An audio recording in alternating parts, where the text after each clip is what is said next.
Okay, let's unpack this then. Welcome to the deep dive. Today, it's a piece by Carol Mergel, all about LinkedIn strategy, specifically for mid-tier influencers. And our mission really is to figure out what those critical shifts are. How does someone with a decent following, A significant following, yeah. right, significant, Yeah. how do they go from just having followers to being a real industry leader on LinkedIn? At Yeah. this dive, it's for you listening in to help you navigate this stuff and maybe apply it. And Carol Mergel kicks it off with something pretty foundational, calls it a reality check. And it's very specific about who we're talking about here. Right, the definition. Yeah, influencers with, 50,000 followers, up to just under 500,000 on their professional network. So LinkedIn mainly, I guess. Okay, so definitely not newbies. Right. These folks are already known in their space. Absolutely. Recognized experts, established presence, significant reach already built up. Got it. And Mergel points out this often means they're full-time creators, right? They've got a dedicated audience they engage with. So the reality check isn't just saying, here's who you are. No, it's more of the three-stage concept. It maps out the transition they're facing. Stage one is past success. Ah, okay. How they got there in the first place, the closer connections, genuine interactions, that sort of thing. Exactly that. That personal touch, that intimacy was key. Yeah. Built the foundation, got them to this mid-tier level. But there's always a but. Well, yeah.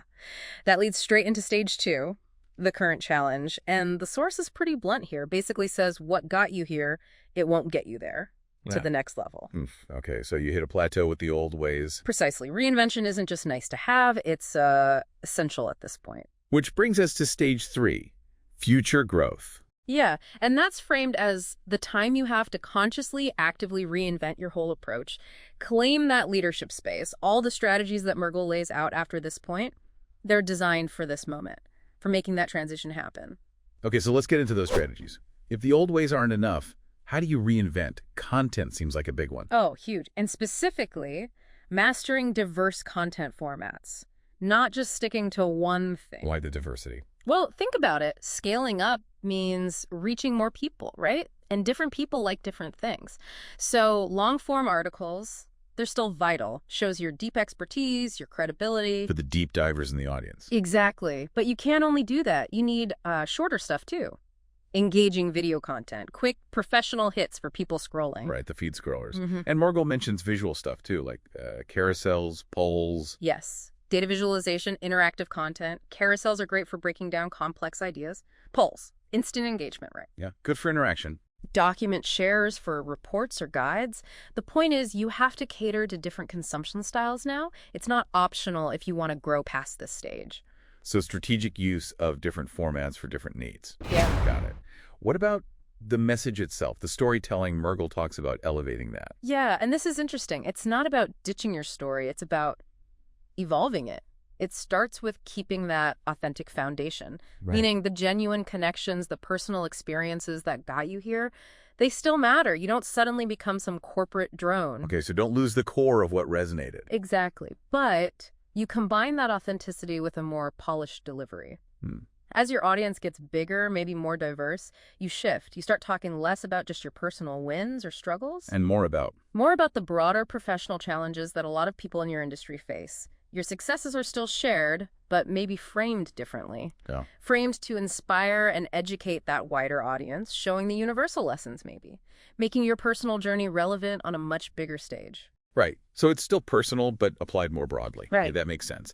But how do you actually reach that broader audience? Visibility is key, right? Totally. And one major strategy highlighted is dominating industry events. Like getting speaking gigs. Yeah, actively going after speaking slots at conferences, webinars, whatever. It's not just about the talk itself. It's about building authority. That, and it generates content for LinkedIn. You have to leverage the platform before and after. Ah, so you use LinkedIn to promote the talk beforehand. Build buzz, yeah.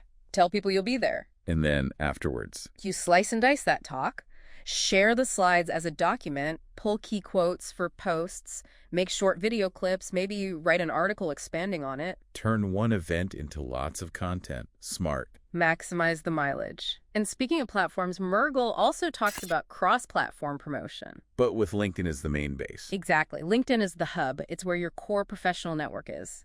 but you use it to drive traffic out strategically to places offering maybe deeper dives or different formats, like your own professional website, which could be a resource library. Or a podcast, perhaps, Yeah. for audio listeners. Perfect example. Or a YouTube channel for longer videos. LinkedIn funnels people towards these other assets. So it's an integrated system, not just LinkedIn in isolation. Right. Creates a much stronger, multi-dimensional presence. Okay, so you've got the content, you've got the visibility. How do you deepen the influence, build stronger ties, partnerships come up, right? Strategic brand partnerships, yeah. Yeah. And the key word is strategic. Not just taking any sponsor money that comes along. Definitely not. Mergel stresses partnering only with brands that align with your values and, crucially, your audience's needs. It has to feel right. Authentic alignment, providing real value. Yes. And it could be co-creating sponsored content that actually fits, or working on product launches that genuinely help your audience, or even developing longer-term content series with a brand offering consistent value. That builds serious credibility. Makes sense. And the other big influence builder mentioned, mentorship. Establishing mentorship authority, this is a big step up. How so? It's positioning yourself beyond just sharing your own insights. It's becoming someone who actively guides others, sharing knowledge, offering advice. Building a community around that guidance. Exactly. It fosters incredible loyalty. You shift from just being a narrator of your journey to being a facilitator of theirs. That really cements you as an authority. That's a powerful shift. Okay. And the piece kind of ties things up by highlighting one specific tool, the LinkedIn newsletter. Yeah, gets special mention, presented as a really high leverage tactic for growth at this stage. Why a newsletter specifically? It's about direct access. You curate your best stuff, maybe some exclusive insights, and deliver it straight to the inbox of your most engaged followers. Bypassing the main feed algorithm somewhat. Precisely. Creates a dedicated channel, builds a tighter community, ensures consistent engagement with that core group. It's a direct line. A powerful scaling tool for influence, then. Seems to be the argument, yeah. A way to deepen the connection with the really keen subscribers. Okay, so if we boil all this down, what's the core message from Mergel for someone in that mid-tier? What's the absolute must-grasp idea? I think the biggest takeaway is that jump from mid-tier to true industry leader, it demands a real strategic shift. You can't just keep doing what worked before, only harder. It's not just more of the same. No, it's about getting more deliberate, more polished, more diverse in your content. It's about strategically expanding your reach, building meaningful partnerships, not just transactional ones. And stepping up into that mentor role. Right, and actively positioning yourself as that leader. All those tactics we discussed, the content formats, the storytelling shift, events, cross-platform, partnerships, mentorship, the newsletter, they're not just, random tips. They're components of that reinvention. Exactly. They're presented as the necessary pieces to break through that plateau and claim that next level of influence and leadership on the platform. It definitely maps out a clear path for evolution, which leads to a final thought, maybe. Thinking about that blend, the personal authenticity that got you there versus this need for a scaled, more polished delivery. How do you balance that?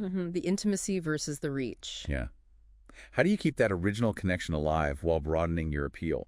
What specific bit of that personal experience is the most crucial thing to hang on to amplify when you're suddenly talking to a much, much bigger, maybe more varied audience? Finding the universal in the specific, perhaps, making your story resonate outwards. Yeah, maybe that's it. Definitely something for you, the listener, to chew on, whether you're building influence yourself or just observing how it works online. Thanks for diving in with us today.